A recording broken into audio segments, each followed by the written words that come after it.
Hello everyone and welcome to this EN Engage session. My name is Ruth Carter and I am guest editor of Exhibition News. Today's guest on my virtual couch is Peter Jones, who is Chief Executive of 19 Group. Welcome, Peter. Thank you, Ruth. A joy to have you. Now, Peter, with the deepest of respect, you are on the one hand recognised as being outspoken, possibly a bit of a disruptor. If there's something difficult to be said, you're fairly confident that Peter Jones is the one that's going to have the courage to say that.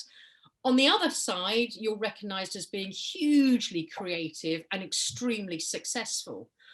Your career to get you where you are today has also, as one would expect, not been traditional. So you didn't do the right education paths. You don't necessarily have that extremely shiny, polished corporate veneer that would normally be associated with someone in your position. So what we're going to do today is unpick carefully the Peter Jones and find out what goes behind that and what the secret of your success is. So we'll start with, just give us a little potted history, because I find that the education piece and how you moved through your corporate ladder quite interesting.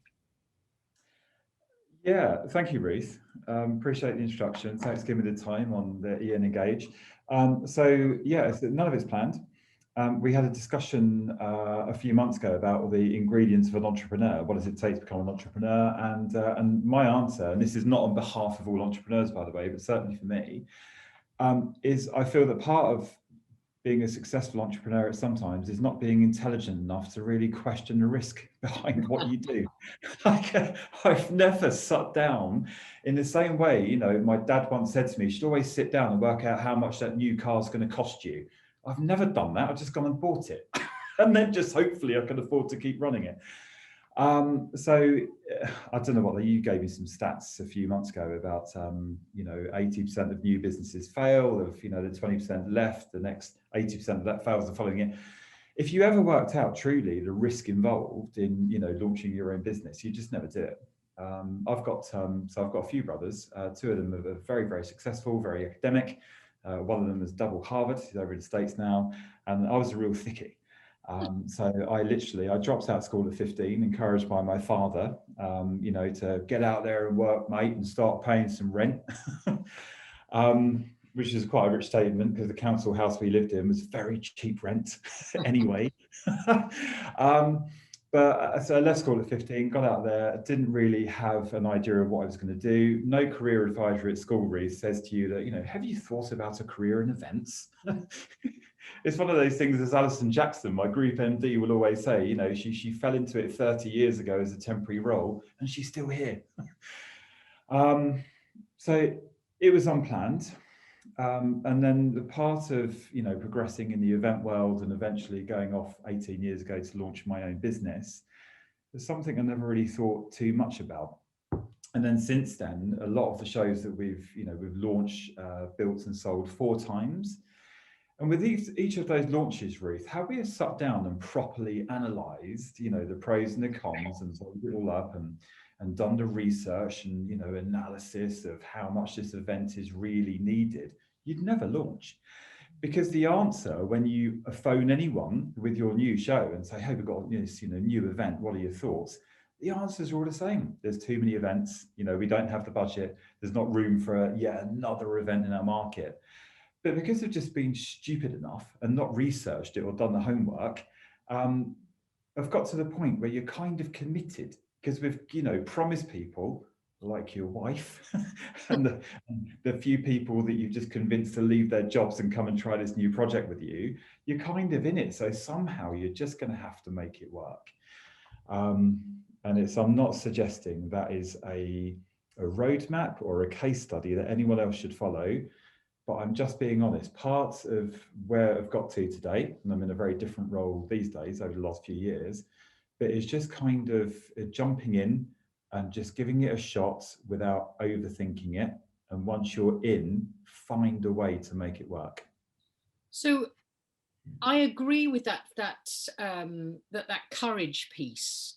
But my feeling here is when you lift the lid a little bit on that, there's usually something underneath that. There's that lovely Mark Twain quote, isn't there? The harder I work, the luckier I become. And I have this feeling that you're saying you're not bright enough to question things. I just jump in and do it. Underneath that clearly is some real smart business nous, but there's also going to be something else. There's a secret ingredient that you will have. Now, when I talk to people about you, a lot of people say, yeah, the man can sell anything. You know, and he's hungry, he's ambitious, he's got energy more than Mo Farah, and he can sell anything. Is that your secret sauce, or is there something else that you would attribute your success to? Okay, so this, okay, so here's a bit of a very, very open, slightly controversial statement. You've never been controversial, so let's break No, the that's mold. really unlike me, right? I Yeah, fly by the seat of my pants. It normally gets me places, Ruth, and sometimes lands me in a whole load of trouble. So very close friends to us. It's going back about 8-9 years ago now. Lost baby. We were at the funeral, and I remember at that funeral looking around me. I'm not religious, but looking around me, there was a deeply Catholic family, and just the most unimaginable pain and suffering. You know, we were watching our friends and the family go through. And I remember just being amazed by the unity and the sense of belief and purpose that that family in their Catholicism had a belief of faith structure, a faith network, and they could apply a reason to it and guidance, and they were kind of all following us. They were united in their grief, in their religion, and they were able to follow and navigate their way through, through the religion. And I just remember always just being just amazed by that, and really touched that people have got that belief and faith. Not for me, but really, really respect what they follow. And I think the same applies in other walks of life. People need a sense of purpose. People need to follow. They need to believe. And I've always believed really, really strongly in events. Really believed strongly in events. I think that there's three things that us humans, it's not something we like to have. It's an instinctive necessity of being a human being. Is food, water, contact. And if you take any one of those three away, you've got a proper problem as a human being. And I discovered early on that I loved events because it brings people together. So I am by nature, by background, guess what? I'm a salesman. That's just naturally salesy. But I've always loved the fact that they bring people together. So when I've launched events, how have we managed to get the going, the traction, and get people following? It's like that. Basically it's the faith. If you believe enough in something, Ruth, and you go out there and you just keep on banging that drum and keep on banging, and I'd say this to any entrepreneur or somebody launching their own event or relaunching it or building, you've just got to keep banging, and eventually people will start to move to your rhythm. And those early days of when we've launched, I've spent the first, 1, 2, 3 months on the phone to naysayers, basically. You normally face naysayers. People say, oh, it will never work. There's too many events. We're already at this big EMAP, read, inform a show. We don't, and you just got to keep going. And eventually what has made people buy into it, I think, I don't know whatever the word you use, what's the secret sauce? It's belief, because it's infectious. And if you believe enough, then other people eventually start to believe in what you believe in. And then those people around you believe in what you believe in. And eventually people start to follow. And those people start to become your early adopters of your event, which grows into your audience, your community, and then shebang, and then you've done it. And then you go and sell it to Easy Fares. Other large organisers that can buy your shows are also available. So we have to. Yes, Clarion, Messer, yeah. So you talked a moment ago about you've done lots of things and lots of things have failed. For me, there's a fine line between for an entrepreneur, a fear of failure that keeps pushing you forward, or a contempt for failure. So I don't care whether I fail because I'm going to keep on going. There's that really fine line. Which side do you sit? Are you someone that I refuse to fail, so I'm going to keep on going, or I don't care whether I fail as long as I get there in the end? Both are great. Which one are you? I love failure. Failure is part of life, and we learn our biggest lessons through failure. 19 group here now. These days is quite a different type of organisation to what I've been used to in the past. But the culture we're building in 19 is to try and encourage all of our people to fail, because you learn your best through your failures. I mean, I think of some of the biggest mistakes I've made in my life, and there's been some whoppers. Those are the moments, those are real turning catalyst moments that, you know, as my chairman, Phil Saw, has always told me, they're moulding moments. This is what moulds you, Peter. So I encourage everyone here as well to do the same, is just try and innovate and pioneer and fail and keep failing until, so fail, learn, repeat. That's how we do it. Okay. You touched on earlier about some moments that really inspired you. Most entrepreneurs seem to have it's a pivotal moment, or one or two pivotal moments where it is literally the lightning bolt. It's the thing that makes them change and pushes them in a direction that creates this success. Have you had any of those? And will you share with the group?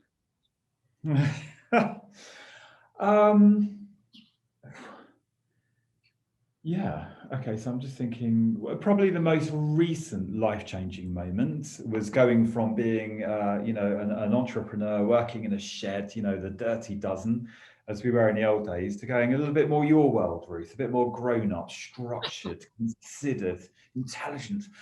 And that moment came a few years ago. So we were building up a security show in London, the International Security Show. Expo, and it was going really, really well. And then, so we ran a very successful show. It's about 3.5, 4 years ago. And then we had the approaches from, various potential buyers. I think you may have been one of them. I sat in your office. I remember the conversation well. Our pockets weren't deep enough, unfortunately. That famous meeting where we were literally just about to walk in. I'm sitting next to my chairman, Phil Saw. And as we walked into the office, he turned around to me and said, "Do me a favour, don't say anything." What? But there we were. So we came to your office, we talked to you about you potentially buying the show. At the time, we, via a broker, we spoke to another 4 or 5 potential suitors about buying it. And it was a life-changing moment, because I remember sitting down with my wife, Vicky, who I've spoken about before, but a very, very important, the other half, God forbid, of Peter Jones, and saying about what we do next. Because normally, us owner drivers, launchers, you launch, you build it for 3, 4 years, you sell it, and you kind of got to go and start again. And I've done that 3 times previous already. And I remember saying to Phil, I'm a bit of a crossroads, because I was kind of old enough to be a bit more wiser, and young enough to still have the energy and spark in me to go on and keep driving and creating, but not necessarily wanting to start again from scratch, and to sell to you, and then you lock me out of that market for 3 years, a million years, whatever it is. And then we've got to go and start in a new sector and just roll the sleeves up and start from a cold start. So I didn't really want to do that. Equally, I didn't want a proper job, so I didn't want to go and take over as an MD or a CEO of another business. So, and I remember saying to you, actually, Ruth, because it was you that says, "How would you feel about working for the Telegraph?" And I remember saying, "Thanks, I'm really flattered, but the thought of getting up and coming to a desk in your amazing office tomorrow doesn't fill me with excitement. It's just a different type of culture." And it was because I sat down one evening and I said to Phil, I'm a little bit confused. I don't really know what to do. And he said, "Have you thought about private equity?" And it was private equity that, it's that hybrid, it's that blend of giving you the ability to carry on growing, creating, launching, innovating, with a lot of investment behind you. But equally, you're not turning up for a proper job on Monday morning, because you still get to retain, most of your old business, but just have the investment to keep growing. And that was a long life chat over Christmas with Phil, with my wife. And then I think on January, I had a meeting with Phoenix Equity, Kevin Keck, and then the rest is all history, really. It took us about a year to put the deal together. So one of the things when you talk, there's this is not the right quote, but there is that there is that belief that if you don't like the room that you're in, you've got two choices. You can either conform to everyone else that's in the room, or go and find another room. And actually, you've always been that sort of person that's gone and found another room. Does that fit with how you see yourself? Yes, yeah. I've also, I guess, the type of person, if I find myself in a room that's not quite right, I'll find a way to remold, to adapt, to try and make it work.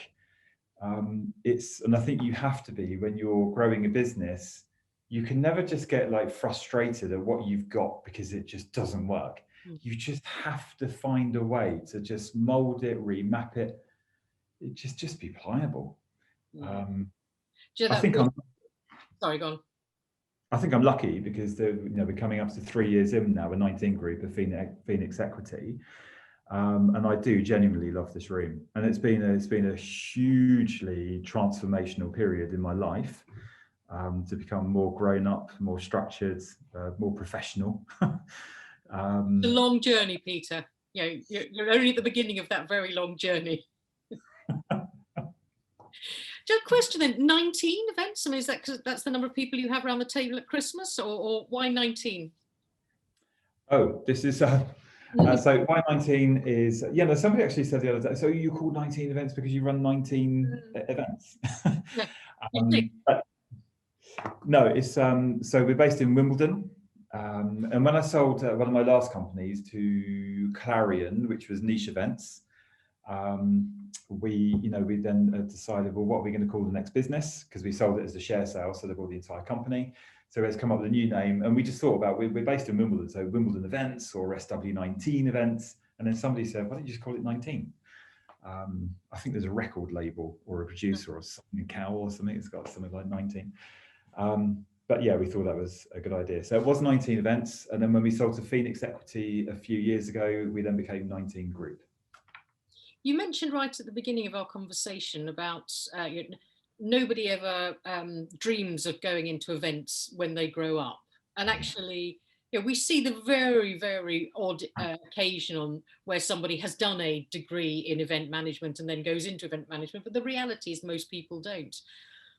Just thinking about the bigger picture of the industry, should we as an industry be doing more about that? Should we be, we're a bit unsung, a bit. I mean, I didn't even know events existed, and sort of fell into it in the same way that you did. So I trained as a classical musician, really no value to my day-to-day life in any way. So should we be trying harder as an industry, do you think? Yeah, I mean, I don't know, and I know there's some great work going on around this with mass media. I know Julian's been quite passionate about this area and making sure we better educate next generation talent. It's definitely an issue, Ruth, because I can think of countless situations. In my last 20 years with Vicky, we've been on many a holiday where you bump into that couple at a bar or the swimming pool. And there's always that question that comes up, oh, so what do you do? Oh, for Vicky, it's so easy because she's a dentist. So she goes, I am a dentist. And they go, oh, right, great. Oh, well, I've had this problem, this molar. And then they come to me and I go, oh, okay. What do you do, Peter? Exhibitions. Right. Like art or photography or no, like trade exhibitions. And I go, right, okay. And you can just say they've got no idea. So we are such an enigma. But I think as we saw, previous to the pandemic, we're the forgotten industry sector. Nobody knows what we do. Government didn't have a clue what we do. Yet we were doing really, really well. Because if you get it right in events, Ruth, in exhibitions, it can be incredibly lucrative. It's also high risk. If you do get it right, it can be very, very lucrative. And we were kind of like left alone to get on with it, really. And I think even a year later of your great work and Ian's great work and, bless him, Chris Skeeth, Rachel Parker, all of the association band that have hammered on the door of government for the last year, I still don't really think they know what we do. So do we need to do more work to educate people coming out of school, university as to the event world? the honest answer, am I allowed to say I don't know? And I think that's a very fair answer, because it's something we are grappling with. Because on the one hand, yes, we should make ourselves more prominent, but on the other hand, our industry is littered with awesome people. So it's sort of like a secret path that people tend to find eventually. Don't know. Yeah. So one last question, because I can't let you go without one more. What's the biggest piece of advice? What's the gift that you would give to everyone that's listening? The three people, my parents and my husband, well, my parents and your wife, that's it. What's the gift that you would give to people listening in about when they're thinking about their career and they're thinking about how they become successful? You've given us so much rich advice, but what's the one key thing that the gift you'd like to pass on? To understand and not be afraid to face up to what you're not good at. And part of Nelson 19 Group is now, we're at 50 staff. It's a growing group. Our ambition here is to become one of the biggest leading event brands in the country, which I've got no doubt will do. And personally, I've got many, many weaknesses and faults. And I'm just gifted enough, to be coupled to people like Alison Jackson, our group MD, to John Lacey, our group CFO. So people that have got the skill sets. I'm awful at managing people day to day. I'm far too excitable. I spin off in all sorts of directions. I exhaust everyone. I make people feel nauseous with this drama. And previously I've tried to run the business where I'm kind of like leading and managing at the same time, and it just really, really doesn't work very well. So I'd probably say the best thing is to understand where your derailers are, your weaknesses. And I'm still working hard on this today. In fact, I'm jumping off of this for another coaching session. I've got a CEO coach to really understand the weaknesses and make sure that you surround yourself with people that fill in those gaps. Don't try and be something you're not. There's nothing more I can add to that. That absolutely exceptional ending. Thank you so much. Really interesting. I could talk to you for hours, and actually, the energy is overwhelming. So thank you so much for your time, Peter. Genuinely appreciate it. Really enjoyed speaking to you. Oh, thank you, Ruth. Likewise.